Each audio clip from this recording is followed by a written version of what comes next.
On December 18, 2017, at 7:34 a.m., Amtrak passenger train 501 entered a curve to cross Interstate 5. The train was traveling 78 miles per hour, nearly 15 miles per hour over the speed limit. The conductor realized this too late, and the train derailed as it entered the curve. This was the inaugural operation of the Revenue Service. 3 years earlier in 2014, the Point Defiance Bypass Project was started to improve passenger train reliability and reduce congestion by rerouting existing service to an inland route. Construction on the Lakewood segment was completed in late 2016. After completion, testing of trains at speeds of up to 79 miles per hour was conducted from the start of 2017 through December. The Train 501 engineer made between 7 and 10 observational rides over the territory before operating the train under the supervision of a road foreman. He operated the train twice northbound and once southbound that included the curve near Interstate 5.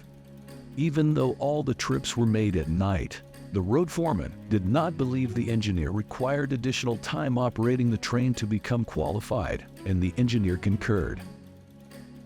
The rail cars were Talgo Series 6, which has a unique design, different from conventional Amtrak passenger cars.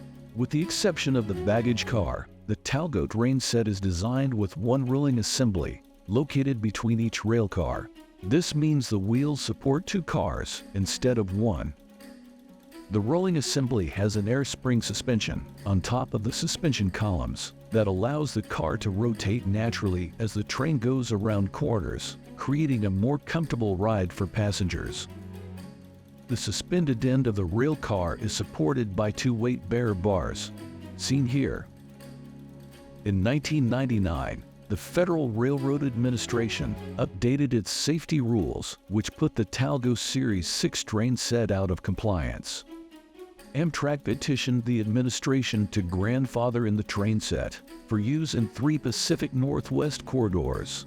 The FRA agreed to grandfather the train set under certain conditions, among which was the requirement that safety cables be added to the top of the suspension columns.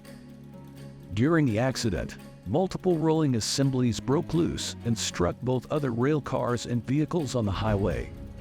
One fully detached rolling assembly was involved in a secondary collision with a separated passenger rail car, resulting in 3 fatalities. During the investigation, it was discovered that the suspension columns were not secured with metal cables, but rather nylon straps. While nylon can be as strong as a cable, it has a limited outdoor life due to degradation caused by weathering. According to the NTSB, Talgo did not maintenance or inspect the straps beyond a visual look.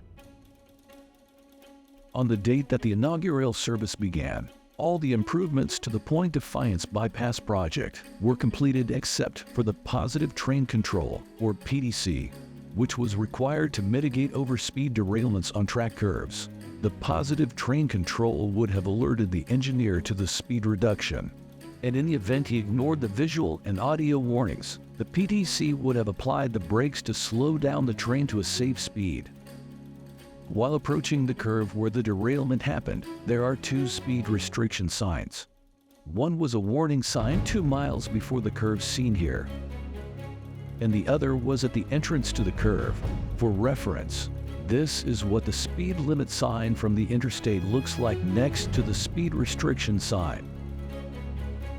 These are only some of the factors that contributed to both the derailment and deadliness of the crash. In the end, 3 people died, and 65 people were injured due to the accident.